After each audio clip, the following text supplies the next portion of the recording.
All right, we are live. Let's see.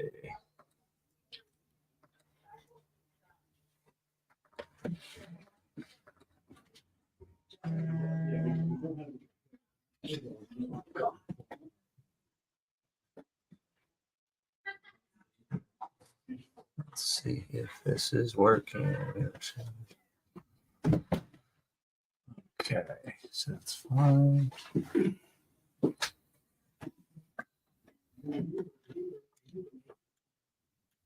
So text blast should be going out. Let's see.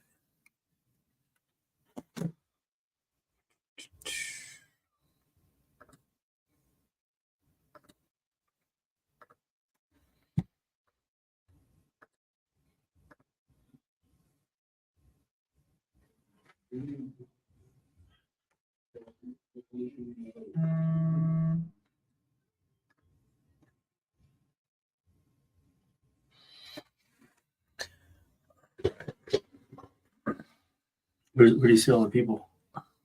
It'll pop up right here. Oh, okay. Yeah. So text blasts go out just at 3. So what happens is everybody gets a text. Boom.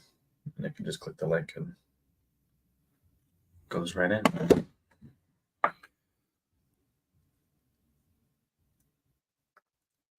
Let's see.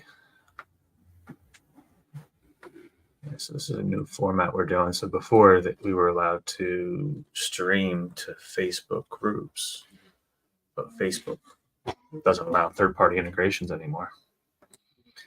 So you can no longer stream directly into Facebook. You have to stream it and then you have to post it. So we record it and then we'll There's a we'll delay post on it. Vineyard or Vineyard or whatever. StreamYard. So there's a delay, I would imagine. So it's not live, but it's not live. Yeah, we're live. Yep. But so my only other option is to create a separate Facebook page. Then I'd have to invite everybody from the office to this page. But you can go live in a page, but not to a group. Always changing things, aren't they? What's up, guys? If you can hear me, I'm not sure. Let's see. Let me see what this looks like, actually. So the first time we're doing a webinar format through StreamYard. I'm not sure if you guys can join the chat. Am I on stream? Oh, yeah, Tommy just posted something, but I don't see it here. Oh, there it is. Comments. Am I on StreamYard? You are on StreamYard, Tommy. So this is the StreamYard webinar format. Can you hear us?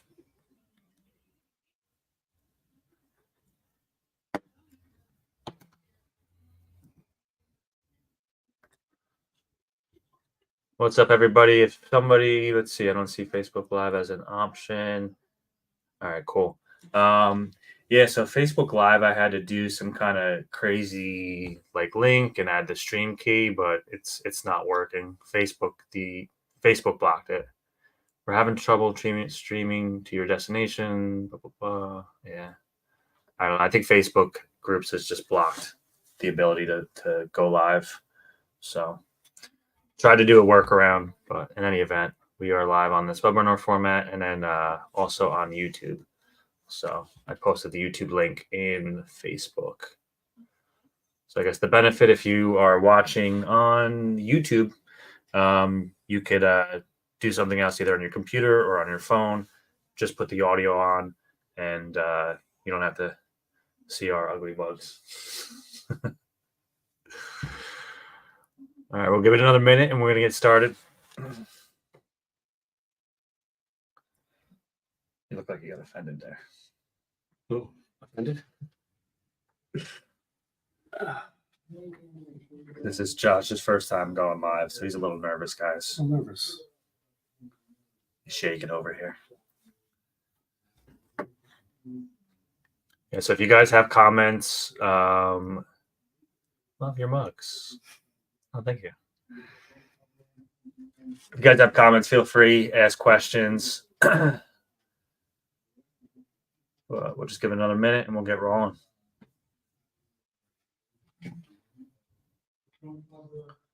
You don't play any All music. right, 5 minutes in. You want some music too? There's some music I'm thinking about.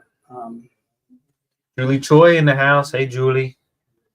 Jilly Bean. Is that Jillian Oliveri? The infamous.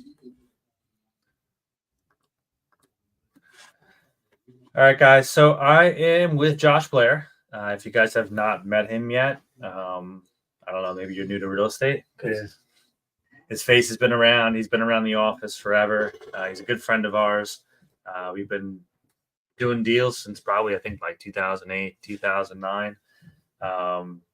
So thank you for for all your help throughout the years working with our crazy buyers and coming up always with creative solutions. We have a new creative solution today. Just recently, I'm 2 for 2. Mm-hmm. I don't work with a ton of buyers anymore, but when I do, I always reach out to Josh Blair, and then he comes up with some new amazing tips and tricks, and I'm like, oh, cool! I never heard of that. And being that I never heard of that, I assume that probably the rest of the office hasn't heard of that either. So we're going to go over a grant program. Was it the New Jersey Making Homes Affordable? What's the actual terminology? That's it. You hit it on the head. And it's kind of a normal strategy, the grants. Not like the good old days when you would call me with buyers that were right. That had no money. Very creative, very creative situation. So, yeah, this program actually has been around. The state of New Jersey has this program.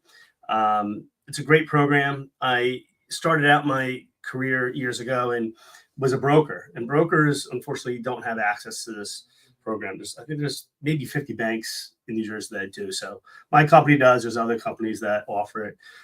So it's not unique in that way. But it is unique where it is a value add, at least in my office and the people I work with, because the way we present it. It's like anything else. You're not presenting it to your buyers, or you're not articulating the message in a way that it breeds not only success for that transaction, but maybe referrals from it, then there's really nothing wrong with the program. Like I said, it's been around for a while, but people don't know enough to even deliver it or refer it, articulate it. And I think that's important because, and I'll just use this as a segue. When I was a broker, I would talk against this program. I'm like, you don't want to have that. Got to stay in the house for 3 years back then, or now it's 5 years, because I didn't have the program.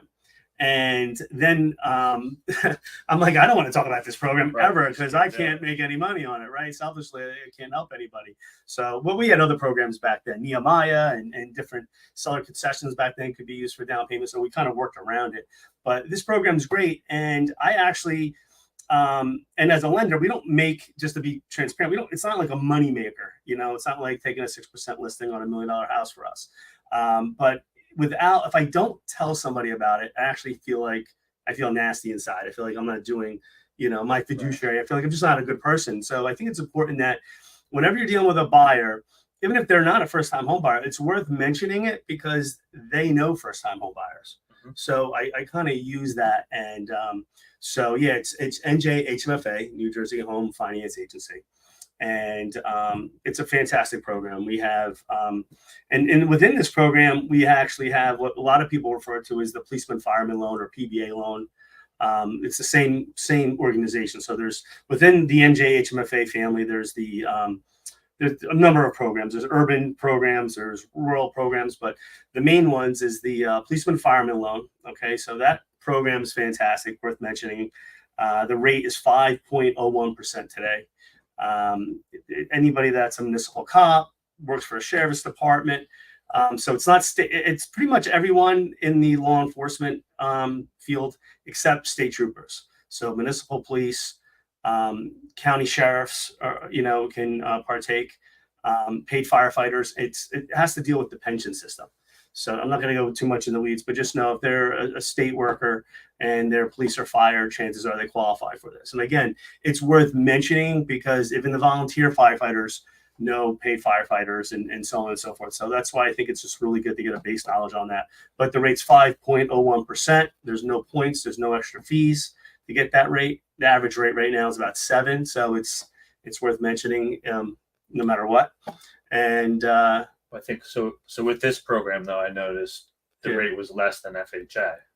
with the policeman fireman. No, with the, Oh, with the Yeah. HHA. Okay. So moving into the grant program. Yeah. So there's two types of grant programs. One's called a first time home buyer program, and that rate today is 6.75. And then there's what is called the Homeward Bound program, just a different name, some nuances to it. I'll go into detail, and that rate is 7.25. Okay. And then there's a conventional program where you can still get the grant, and that rate's 7.5% today. The rates at my company and any other company out there offers this program, it's the same.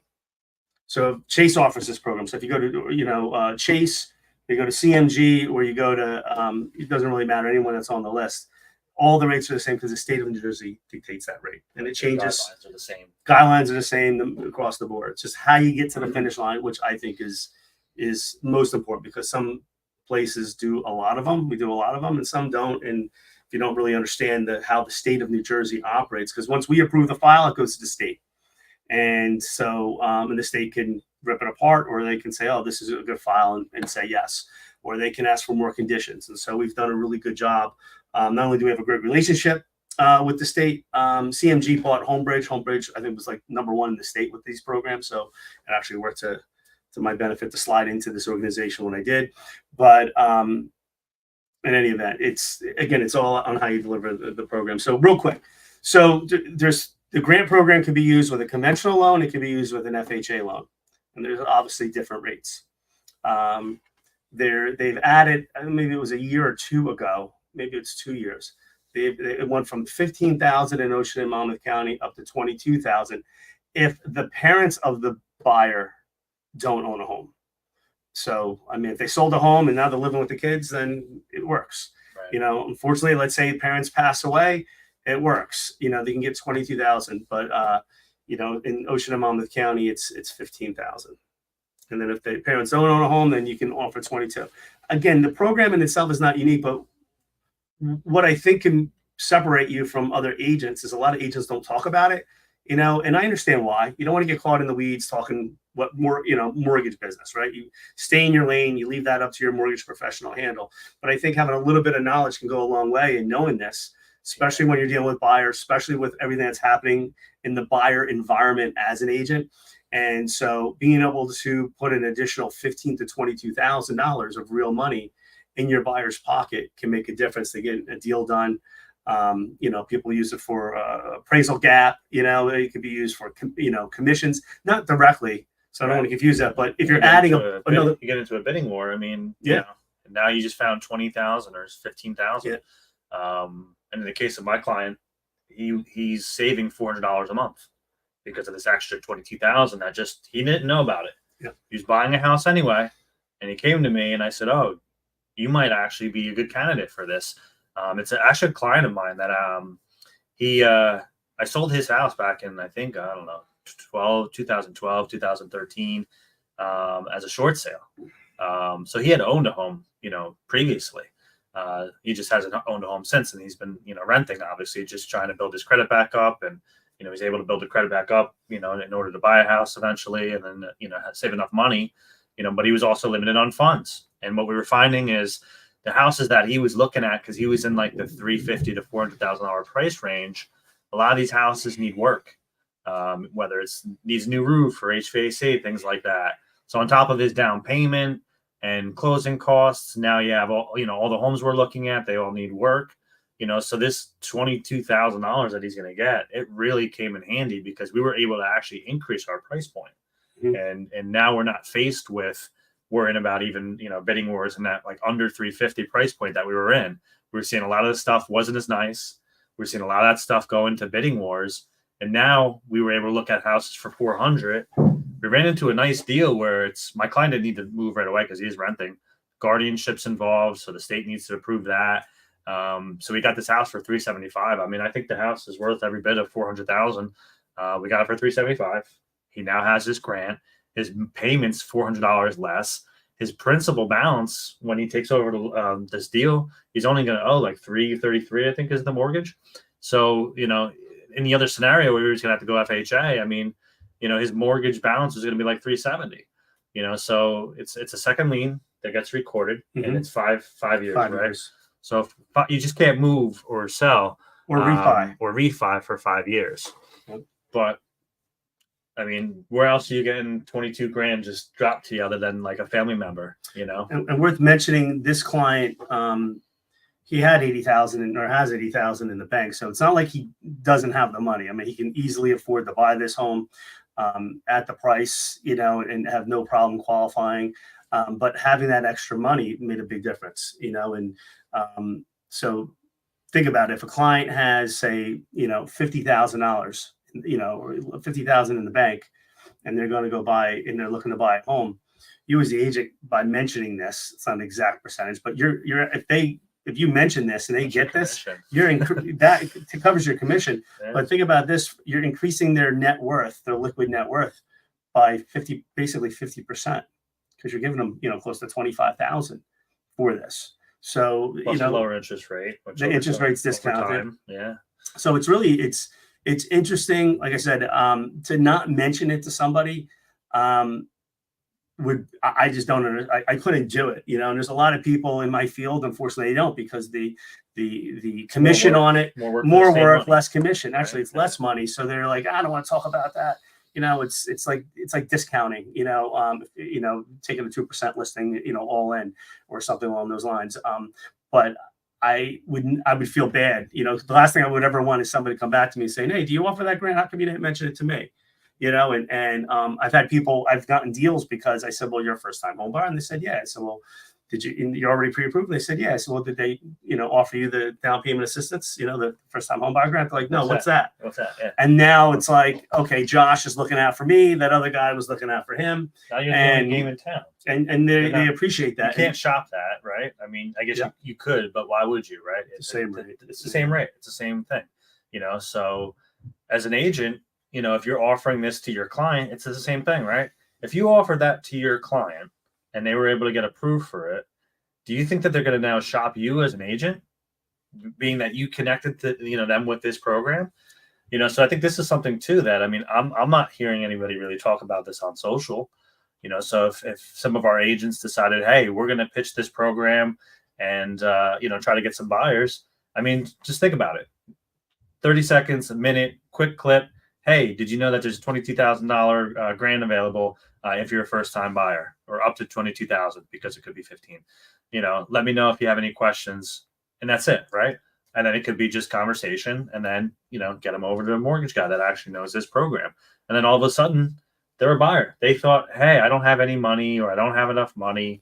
Just found you some money, So you're solving that problem too. And whether it's now or maybe in a year, I mean, this program's not going to expire anytime soon, right? Nope. So even if they're a buyer in a year and they got to get straight, they got to fix their credit, figure out what they can afford, obviously, and go through that process. I think it gives you something else to talk about. And even if they don't get approved for some reason, so let's talk about that. Mm-hmm. Like, what are some reasons why somebody wouldn't get approved? If they were looking to buy a $500,000 house, would they again, we have a conventional product and an FHA product. Both loan programs allow you to have a 620 FICO score. Okay. So you don't even really need to have fantastic credit. I mean, it's not like it's a 680 or 700. So a 620 is what's required. And then the other thing that could disqualify them is if they have 20% in the bank that they tell me, they show me, and closing costs. So if they're buying a $500,000 house and they got $100,000 in one account, and they show me another account with 30,000, you're disqualified because you have 20% plus closing costs, and that's not what the program's designed for. If you have 19%, if you happen to miss a bank account, you only send me one of your bank accounts, not the other one. Well, it's easy math because if you're at 20% at 500, I mean, just go up to 520. You're getting 20, exactly for free. And retirement accounts don't count. So literally, they can have a trust. I mean, but let's just keep it as a retirement account. If they have a 401k that has a couple $100,000 in it, that's fine. We've had some. I think your client is buying in a deed restricted, 55 and older, and so he has retirement, and so that doesn't count. It's liquid money. And again, I think the power in these programs is the fact that as an agent, you're offering it because you're the first line. You're dealing directly with the consumer first. And so one of the hooks, to grab their attention, develop rapport, loyalty, the whole nine, is by saying, by figuring this out and offering it to them. And even if they say, oh, no, I did own a house 2 years ago, say, oh, okay. Well, if you know anyone, you know what I mean? So it's just a great lead in because you as the agent, even though we're the state of New Jersey offer, I mean, we're not, we're just conduits. The realtor and the loan officer, we're just facilitating this. It's coming from the state. The state doesn't do any marketing to it. There may be some things, I shouldn't say that.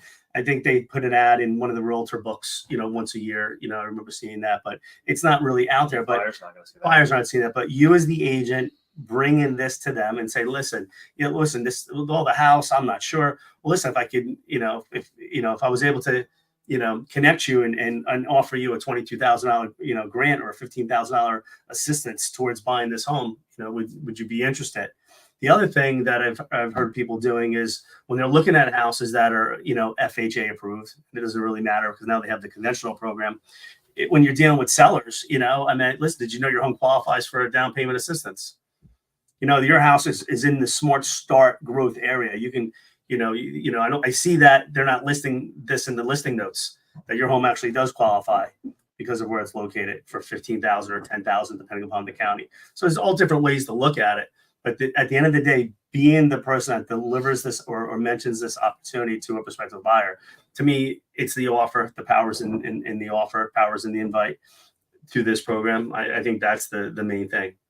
So would this be single family only, right? No, you can do up to 4. You can do up to a multifamily. All right, guys. You can do a 4. You can do a 4 unit on FHA. Where's Phil Rizzo? Yeah, you can do it on. I believe it's a 2 unit on conventional. I mean, multifamilies are hard to come by because the investors are snatching them up. But still, sure, the whole state. In Atlantic City, it's $10,000 or $17,000 if they're a first-time generation buyer. But I just think even just to not market this to a buyer when you're coming in conversation or when you're emailing them, and if you have a property that is, again, pretty much you can work for any property, obviously if there's income limits, that's the other way you not qualify. But so in Ocean and Monmouth County, it's they just raised it. It's like 156,000. Okay. I can get out a chart to everyone, or just by mentioning it, again, it works. But it's 156,000, and then you can't have more than 20% of whatever. Yeah. So let's just say you have some money in the bank and you want to buy something for 700. Mm-hmm. Is it single person 150, or if it's 2 people going on? That's just some of the nuances. So there's first time home buyer, homeward bound, and then what they call HFA. That's the conventional, and then there's the police loan. So there's really 3 of them. One of them goes off of household income and how many people are in the house. The other one goes off of just borrower income. So not household income. So let's say it's a husband and wife. The husband makes let's say the wife makes 150,000, the husband makes 150,000. We don't need the husband on the deal. Okay, so he's not a borrower. He can go on the contract, but he doesn't have to go on the loan. Gotcha. We just go off of borrower income, not so together. Think about it. Somebody they could earn $300,000 a year, right, and still get this grant. But at the end of the day, and again, there are some nuances with it. Certain counties have different limits. How many people live in the house? Is grandma living in the house? Are we going for the first-time home buyer? Are we going with the homeward bound? There's a lot of nuances there.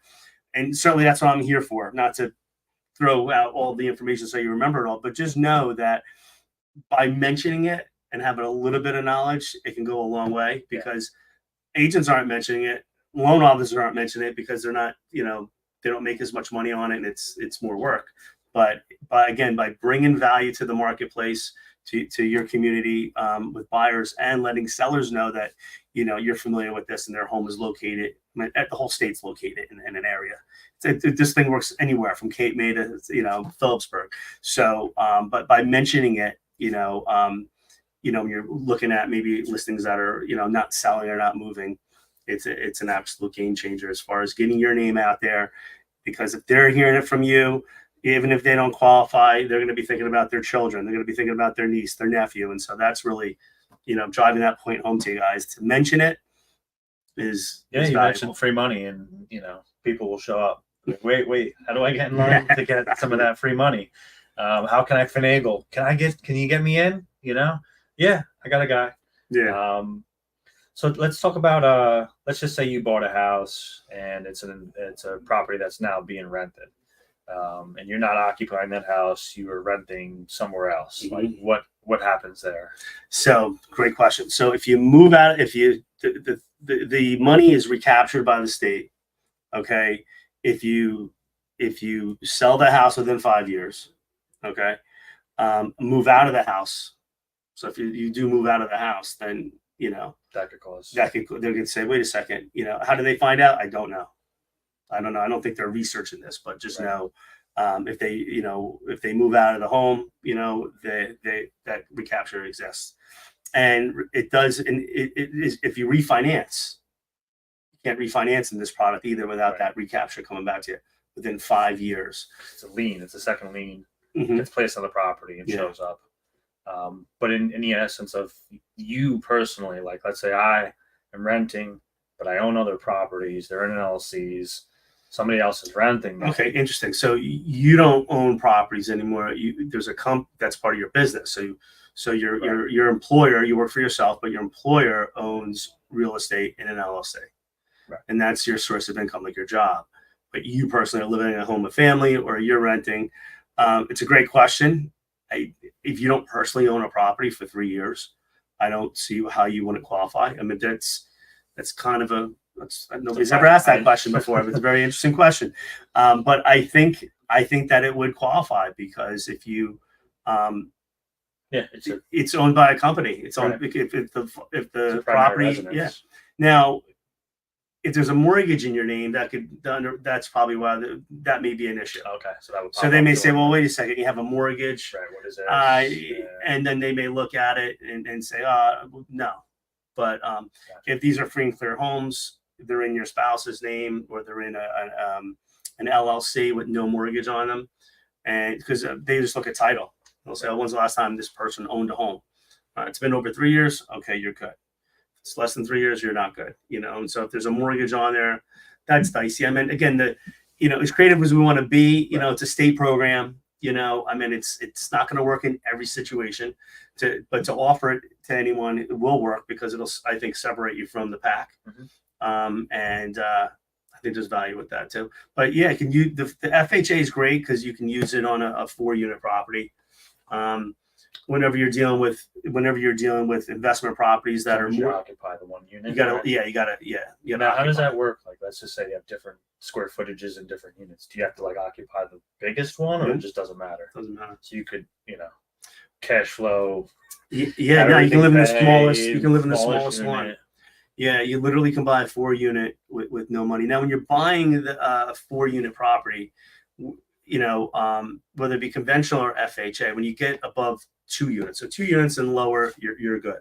Once you go above the 2-unit mark, the property has to actually cash flow itself to some degree. Okay. So, and that's if you're getting a grant or you're just getting a regular FHA loan. So again, there's little nuances, but so without your income and without what you're they want to make sure the 3 other units have to cash flow. Yeah, have to cover the payment. The net. Yeah. So it's a 1-to-1. It's got to be what they call, debt service coverage or another loan program, DSCR. So they just want to know, wait a second, if we have to take this house back, it's not a normal home, it's a multifamily. Right. Can it support itself? Right. Yeah. That makes sense, because if they have to resell it, you can't have negative cash flow on a property. It's going to reduce the value of it. Yeah, so. The 2 units, it's not a problem. And with multifamily, with conventional and FHA, we can actually use the leases on those properties or the projected rent roll that the appraiser comes up with to help the person qualify. So, I mean, those are advantages that exist with both programs, with or without the first-time home buyer grant program. But yeah, so it's just something to keep in mind with that. But yeah, no, we do quite a bit. In my branch, my team, and as far as the company in general, we just do a lot of these. Sometimes we find that people will go into a transaction with this, then all of a sudden, grandma shows up with a nice gift, and they're like, well, we think rates are going to go down, so we're going to go that way. Some people, so it's not, sometimes we'll start out with the grant program, and then for one reason or the other, it's got to be a quick close. These grant programs can take at least 30 days. Sometimes I always ask for 45 days on the contract, from contract to close, just because there's more steps involved, more paperwork involved. And that's really, and I've done them in 30 days, but just to give us some extra room, because there is another step involved. But yeah, it's I'm glad to be with the bank that offers it, because again, the people out there are saving money. They got to go over ask, impact, especially for a buyer that's never owned anything. So our other client that we're working with, I don't know how old she is. She's probably 60s, maybe 70s, has never owned a home in her life. This is her first home. Actually, both of my clients, you think first time buyer, making, home being young, right? You're being young. These are actually people that are older. That one was a short sale. The other one never owned a home in their life. And her boss actually worked with her to actually even raise her income to make sure she would qualify, because he was determined. She was fine with still renting, but he said, no, that's not the way we're going to do this. I want to get you secured. You're going to own a home. And we worked together to make that happen. But I mean, just the benefit of having that program also, I mean, that she didn't have any money. She literally didn't have any money to buy a house. And we figured it out. No, it just came to me. I mean, there's how many people in Holiday City you think are renting? They're 55 years old and they're renting. And probably the thing that has kept them back from buying probably is the down payment. Yeah. I mean, statistically, that's what they say. The most people think, I think in our community, of course, we've seen the ads and whatnot, but I think we know that you don't need 20% down. But, let's say the older generation, right. I'm not too far from 55. They're used to 20% being any event. Yeah, they're just thinking it, or they're, let's say they're, renting in Holiday City, using it as an example, and, they're renting, and, the rents in there, I know the prices in Holiday City have gone through the roof. The rents, I'm sure, have gone through the roof. You have somebody that's on fixed income, maybe they're open to, hey, I want something that's controlled here. I want something that's more on a fixed basis. If they're 55 years old, 60 years old, probably their parents may not even be here. I hate to say it, may not own a home, may not be here. That person actually qualifies. Right. If they're renting for 3 years as a first time home buyer. So you can get, Mrs. Smith, who's 60 years old. She used to own a home before when she had a big house. She's got a landlord, keeps raising her rent. And listen, what if I could help you? And you could give her $22,000 to buy, a house in the other Holiday City village, Holiday City, Silverton, take her out of Berkeley, put it. So again, I think it's great. What excites me is when somebody has 50 grand in the bank or 40 grand in the bank. And I said, well, listen, just from so-and-so referring you to me, your agent helps you increase your net worth by 50%. To me, that's just pretty cool to be that impactful right out of the gate, not to mention everything else, but being able to say, intangibly be able to offer that by just simply making a referral. I think that's pretty cool. Let me just do a quick calculation, because I just wonder, let's see. If you guys don't have the Zillow mortgage calculator, I would download it immediately, because I actually do this in front of my clients and just kind of show them the difference between rates and taxes and stuff, so they can get an idea on what the true value. So yeah, so he's saving $500 a month from this program, and let's say over the course of, let's say, that 5 years, so it's going to be $363 would be what he owed if he didn't have the program. And now let's do it. There's no points with this, so in fact, this particular client, his credit wasn't so great. So he would have had to have paid at least a point, and he would have had a higher rate. Mm-hmm. Now he's in this program, and is there mortgage insurance? Yep, there's still mortgage insurance. Still mortgage insurance. Yeah. Let me click that. But with the conventional program, which is pretty cool, I closed one of these. They're doing 10% down. They're getting the grant, and they're paying no mortgage insurance. We can, we're actually using the grant. We're actually using the $22,000 to buy out the PMI, because they just had to think about PMI. I don't want to pay PMI. I'm like, well, what if we can't buy the rate down, but we're able to use the money to buy out the mortgage insurance. Yeah. Yeah, so we're able to pay the upfront premium. It's called single pay premium. We're able to do that one time and be done, and that was part of the down. So they didn't have to come out of pocket for that. So they're able to do 10% down, no mortgage insurance. They didn't even need a down payment. They didn't need money for closing costs. So I always tell people, listen, it's I can give you the 22,000, give you the 15,000, but you're still going to need money for closing costs. So just keep that in mind. Not that you're getting that detailed with them when you're just suggesting the opportunity. And just from a technical standpoint, so you can do a concession though. You can absolutely do a concession, yeah, to pay for it. So you can walk in with zero money down, as long as it's like a $300,000 house. And the only other catch to the guideline, and most loan officers out there, is at the day of closing, the borrower needs to have a minimum of 2 months of their mortgage payment in the bank. So if their payment's $3,000 a month, they need to have at least six. That six could be in a 401k though, could be in a pension, it could be an annuity. Doesn't necessarily have to be liquid. Right. But we just, the state of New Jersey, as far as our company too, we just want to make sure that, hey, even though we're doing no money down, hey, do you have 2 months of your mortgage payment somewhere? And that's just, we don't want to take their last dollar. We want to give them a little sense of cushion there. And what's great about this too is there are a lot of people that we counsel that come in, be it renters or people that live at home, and they're not ready, but we work with them. So if the credit's not there, we're going to work with them, and so again, it's a great way of building your future pipeline. And they're going to remember you because you were the one that told them about the down payment assistance program. And to me, that's again, that it's just important to really mention that to anybody. Again, even if they're buying their third home, they have kids, and guess what? They don't want to necessarily part with 20,000 for maybe their kid. I'm one of 4 kids. So there's no way my parents are giving me any of us all money, because if they gave 20,000 to me, they'd have to give 20,000 to everyone. And so the parents love it, because they're like, oh, really? Oh, okay. Let me remember that, because my daughter I know is going to ask me, and I can point her this way. Family can get it. So again, it's a real value add.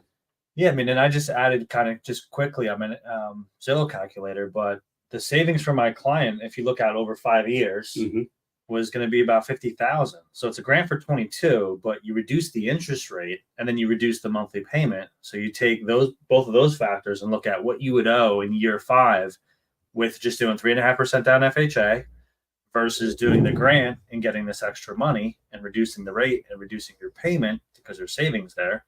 It's like 50 grand. So it's not just 22.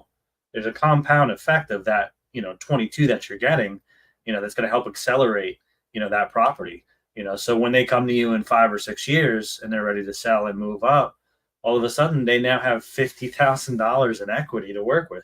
So even if the market didn't go up, they still have equity in their home, versus if they just did an FHA and the market for whatever reason didn't go up, then it's like, hey, I had to do a short sale because the market isn't great. I don't have equity, So you're also looking out for your client in the future and giving them more money, in the future.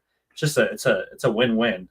So if anybody has a client that you think that might fit this criteria, like, you got to bring it up. It's going to be a great combo. It's going to be another hook for another reason for them to work with you. Obviously, we know we're going to be going up against buyer agency agreements and stuff. Like, this is something we can work into that presentation. Imagine sitting down with a client, incorporating this into your presentation so that they sign a buyer agency agreement with you.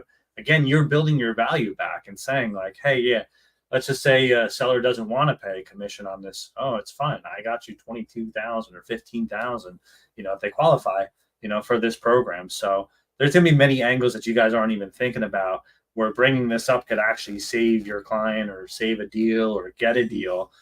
Because you're actually mindset, oh, Justin got me 22,000. So yeah, if I go 15,000 over, is it really like I'm going over? In my opinion, no, because I got free money, So if I got to go 15 to get the deal, I'm willing to do it because I'm like, this money isn't really mine anyway to begin with. I'm getting it. It's a second lien, and yes, if you sell within the next 5 years, you do have to pay it back off, but mentality wise, you're just giving that buyer an advantage. Yeah, I've actually, people say, oh, well, you gotta, because again, from the broker side, I was always selling against it. Oh, you got to pay it back if you can't refi and all that.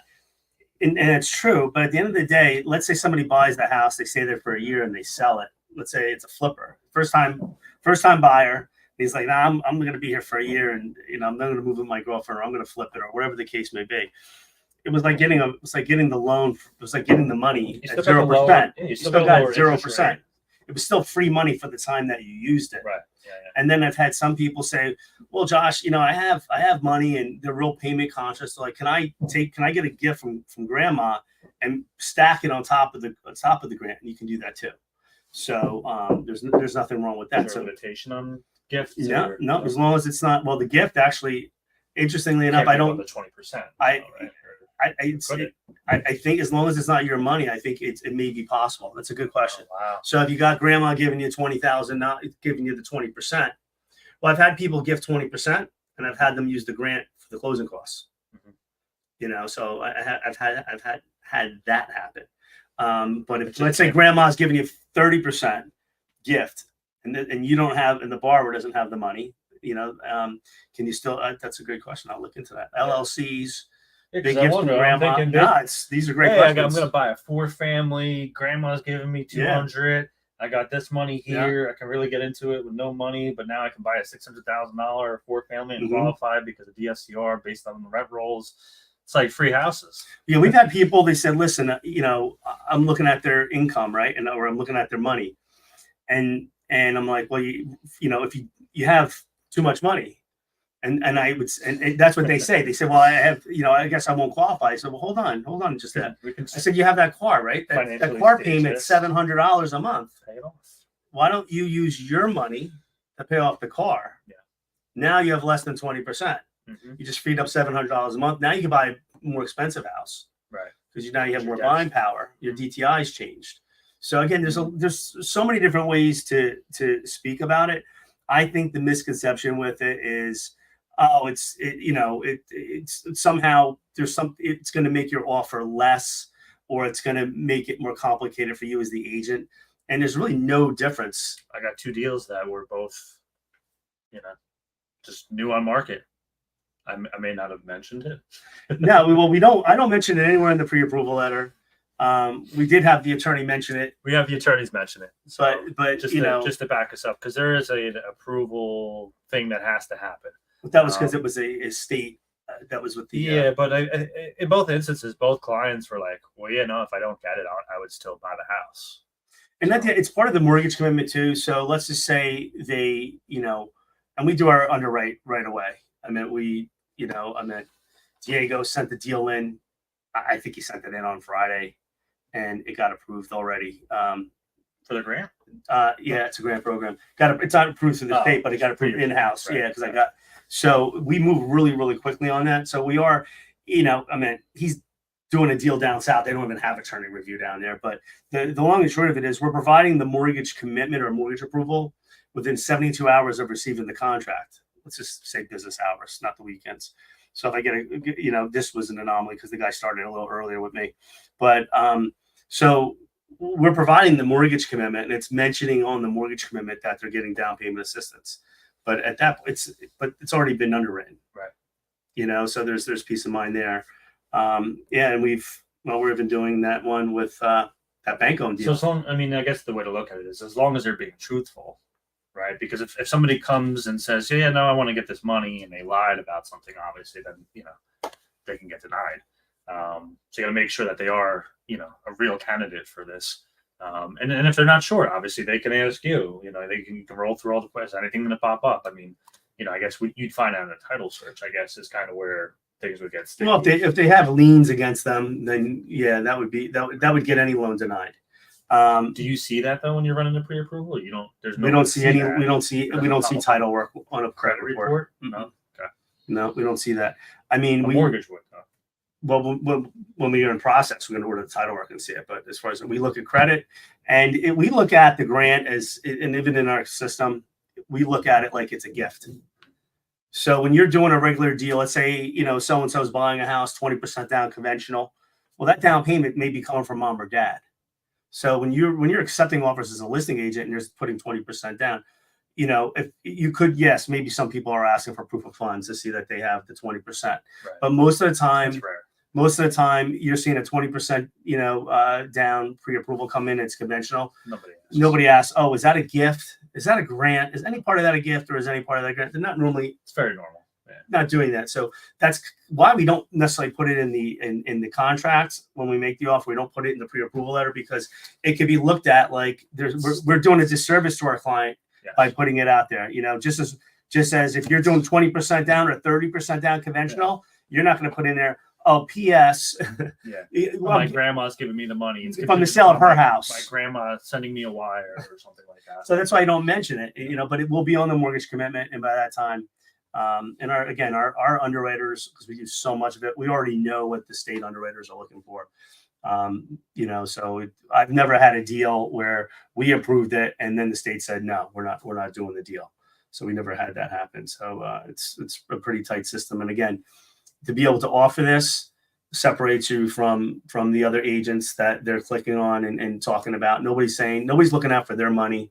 You're not really getting in the weeds by mentioning it. You're saying, listen, if you're a first-time home buyer, we have programs. You can say we have programs, because you do by knowing someone in the business. So by saying, with Remax, and you're a first-time home buyer, one of the benefits of working with Remax is we have, we're very much, educated in all the down payment assistance programs, and we could probably help you out there. So use that as a leverage for yourself. So Jill says I don't disclose. How many has Jill done? Is she doing them with you? Oliveri? Have we done a down payment? Yeah, I think we did one. I think we've done one. Yeah, maybe two, but definitely one. I think. Yeah. Yeah. No, nobody discloses in a contract that I'm aware of. Yeah, I mean, I've never seen it. Yeah, no, because it's like saying, "Oh, grandma's giving me a gift." You want to put that in there, right? Whether it be FHA or conventional.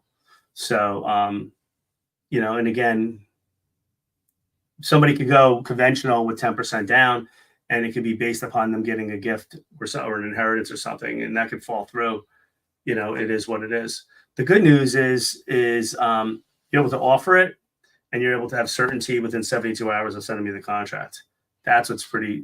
Yeah, I mean, they're not even out of attorney review most of the time when I'm putting out the approval. I think the good thing too is that you're starting the conversation, and then obviously we're not mortgage brokers, and so we can only go so far, right? We're not running credit. You can ask, hey, what's about your credit score, but it doesn't matter. If I ask, I don't know what to do with that information. Like, what's next? I don't know what's available. I don't know what your rate's going to be based upon your credit score. So getting it over to the mortgage broker to kind of take that conversation over, so they can kind of bring them from, A to Z as far as giving them options and solutions, because maybe it doesn't work for them, but maybe there are other programs that do work for them. And they just didn't realize it. Just like you said before, people just assume you got to put 20% down, but that might not be the case. Even though you may not qualify for this program, there might be something else here that we could do for you. Yeah.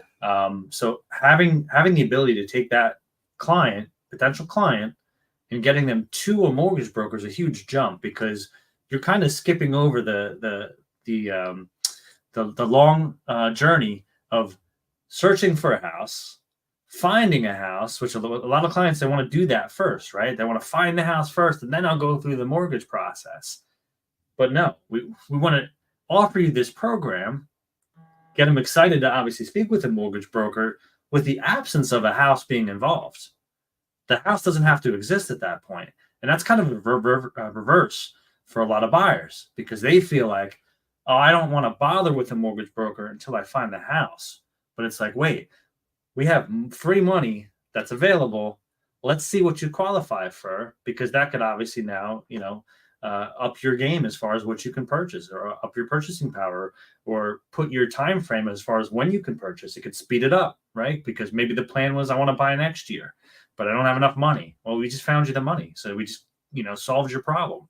Now we can buy now, but you have to speak to the mortgage broker. You got to make sure you're approved for this program, and then what did you do?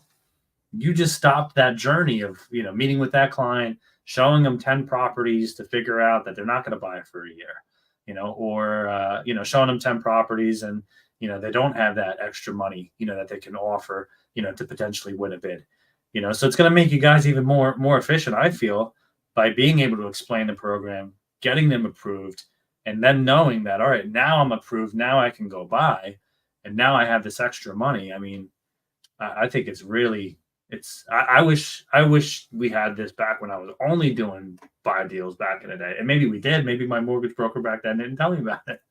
I definitely didn't want you to know that. Not. So what's great about offering it too, because there are a lot of people. I offer it to everyone that's a first-time home buyer. So if you're, and it doesn't matter, and if they have children or I know they're a little bit older, I let them know, even if they say I'm selling and buying, I'm like, okay, great. Well, by the way, I'm always mentioning it because to me, it's a great way to build a future pipeline with other people. And I'm telling them something that they may not be aware of. So anytime you can differentiate yourself by bringing more value, you're going to do just that. The biggest impact I've seen, not to mention buying the home and everything, is they're like, wait a second, I can get 22,000, to buy that home because this car payment's killing me. So they were trying to buy like when you said about more buying power, they were trying to buy at a certain price point because they have this car loan. And they need the car, and it's like it's hammering them because that's a 5-year amortization, right? Or 3 or 4 car years. loans sometimes now are like 9-10%. So having the ability to now pay off that car, and let's just say the car payment is $600 or $700 a month, gigantic. Dude. So what does that mean in mortgage money? $600 to $700. It's $100,000. It's $100,000. So you just went from a $300,000 buyer to a $400,000 buyer because your buyer now didn't have to bring that cash to buy. They were able to pay off their loan, found the cash from a grant that's available, and now they go from 300 to 400, and their monthly payment is the same because they paid off their car, which was a high interest rate. I mean, and they could save money on the insurance, and there's all different ways regarding that. But so it's if somebody comes to us and I mention the grant, and then I run their credit and say they have a 600 credit score. The other thing that a lot of people don't realize is even if they, and again, it's a lot of people think that the grant is for people that don't have money. Right. Just like they think, oh, you're doing a seller's concessions, you must not have the money. And we know that people do concessions because, like, why would I want to, if I have money working for me in the bank, or I like having my security, cushion, why would I pay if I can get it, in a buyer's market? The concessions were just part of the offer. So, to be able to offer that, and there was another thing I wanted to mention about that, but it just escaped me. There's no limit as far as price point. Like, let's just say no, there is no. I can loan amount wise. Like, what's the limit? Yeah, well, if you're, it seems to work best for, I would say, $500,000 and down, because there's a number of different ways that could, the amounts could be, and again, it's based upon household, so there's a lot of details in there. Right. You can push the limit. Qualifying factor. You're going to break something because the taxes are high. And I just thought about it. Yeah, so I tell everybody about the grant. Not everybody qualifies for the grant for one reason. Right. We need the spouse who makes more money. So we need them. So now we're going to be over the income. Yeah. Or maybe it's a credit score issue. But another misconception, that's where I was going. A lot of people think, oh, seller concession means you don't have money. If you use a down payment assistance, you don't have money. Not true. So if somebody comes to us, and let's say they have money, but they did want to pay off that car, okay, and they don't qualify for the grant, we actually have no money. We actually have our own in-house down payment assistance. It's a loan. It's not forgiven after 5 years, but we actually do no money down FHA, and there is no income restrictions on that. So you can make, $500,000 a year, buy a home today, FHA, with no money down. So we, just as with the grant, we do 2 liens. We do the exact same thing with our in-house FHA program. So we literally will give them 3.5% for the down payment. And that's a loan that they pay every month with the regular mortgage. And obviously we give them a first loan for the 96.5%. But so if they don't qualify for the grant, and I say, wait a second, you got 40 grand there. Well, but if you pay off that car, now you can actually get a more sizable house, right. A better house. And then, we do no money down. So they're able to pay off that car. So we use the same strategy, just not a grant. It'll be a no money down loan because we're giving them 2 loans. Remember the 80-10-10s? Yes. So this is when you said that at first, I'm like, oh man, we're going back to 100%. Yeah. So, but no, we do them. But after this particular program we have, and so that's where, we can actually go down to a 580 for that. And again, a lot of people think it's, now we're going back to the wild, wild west, no money down loans. These are fully documented, fully underwritten. We're looking at debt to income ratio. We're looking at this, but where that program is like the catch-all. If they don't qualify for the grant, we look at that program. The rate's a little bit higher on that. So, and the qualifications are a little bit tighter, but again, it frees them up money to pay off that other debt, because their home's going to appreciate. Their car is not. Those credit cards are only going in the wrong direction. Right. Yeah, they just keep cranking up the interest rates, 20%, 25%. So anytime we can free up money for them, right, it's impactful. And that's the power that you guys have, speaking to them first, getting that conversation. The other thing is, I find that not a lot, but I've heard in the, over the years, agents don't like to speak about the mortgage stuff, because it's like, again, lane crossing. I don't want to get in there. I just want to talk about the house. Yeah. But nowadays, this conversation's exciting though, I feel, because you're like showing them something that maybe not exists. And again, if they haven't spoken to a mortgage broker yet, this might excite them to get to that position to say, oh yeah, no, I that sounds cool. I like what you said. I can pay this off and use this money and move it around. Yeah. But me having that conversation as an agent, again, I feel like that could actually breaks the ice. Yeah, and it could spark the person to kind of like get excited and maybe look at it as like, oh wow, we can actually get debt free maybe out of this transaction. I didn't think that was going to be possible. And again, it speeds up the process, because that buyer may have thought, I'm a year away, like I want to pay this off first before I buy a house. It's just like we could do both at the same time with the grant. Yeah, I see a lot of things on Facebook where realtors will say helping create wealth through real estate, and helping people, make their dreams come true. Like I see these mission statements or these taglines, and I think having a little bit of knowledge in this space really makes that even more possible. Because listen, car payments, I see some serious car payments online. I'm like, geez, and so to be able to free up an extra 20 grand for someone to, get right with that is a big deal. And then again, if that doesn't work, we're still looking at these other programs. But no, it makes a difference, and to be able to bring that impact. I think talking about the down payment assistance program really is really helps the agent. Like I said, some agents don't like to talk about it. They like to stay in the lane. I think this is a very appropriate icebreaker to getting them to their mortgage professional, and solidifying it. Some people don't even want to ask.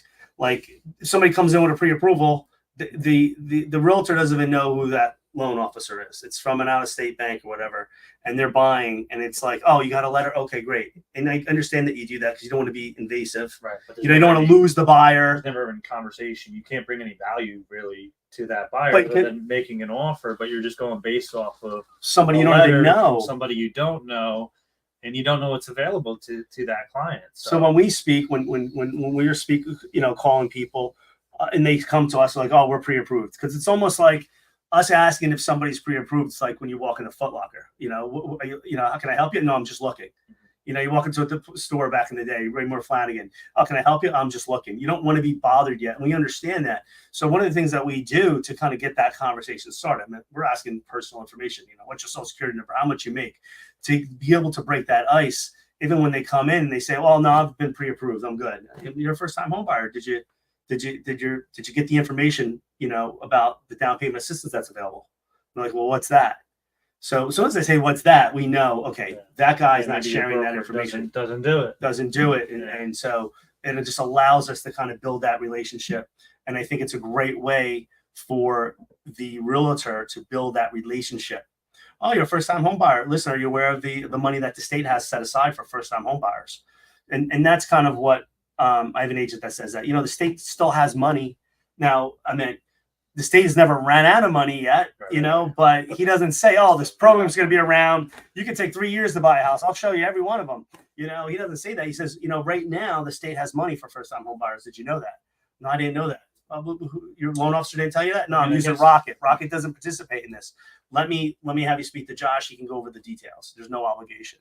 So again, it just helps bring that buyer loyalty and bring the cohesiveness between, all the partners, because it takes the mortgage guy, the realtor, and obviously the client to make this work. So it brings everybody together to be able to have that conversation, and it allows the realtor to do it without getting too granular. Like, how much, you're just mentioning it. And then they're going to like, oh, I didn't hear about that.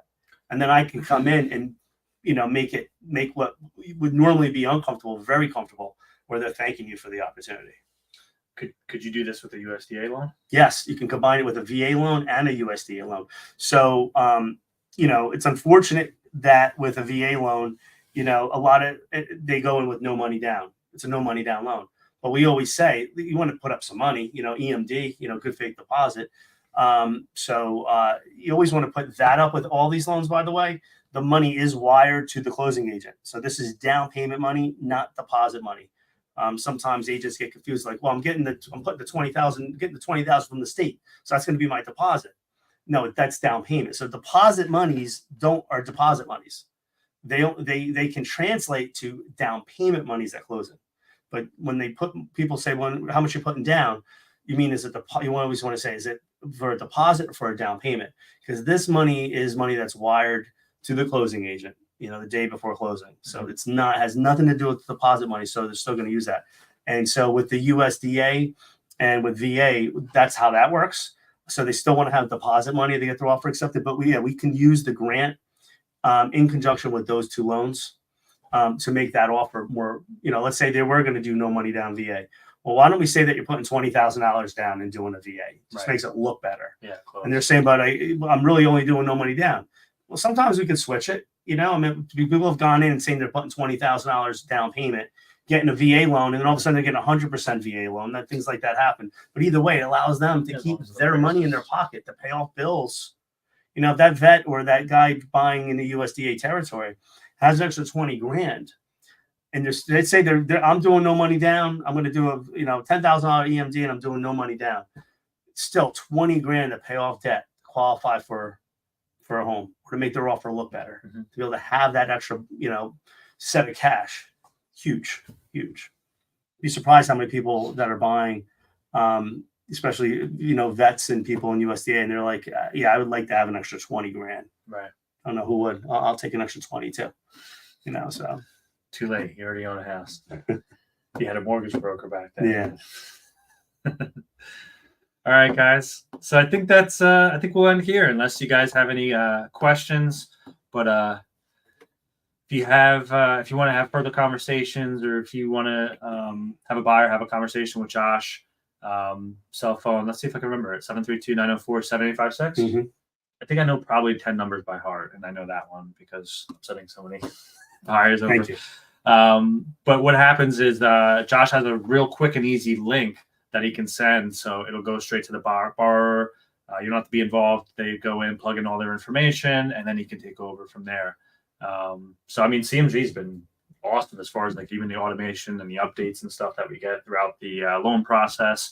I feel like you guys are always on top of it. We used to, have our our transaction coordinators all over stuff, but I feel like the system that you guys have now is like, it's beating our transaction coordinators, which is great. It's one less thing for them to have to chase or worry about. But that's been cool too to say CMG kind of integrate with.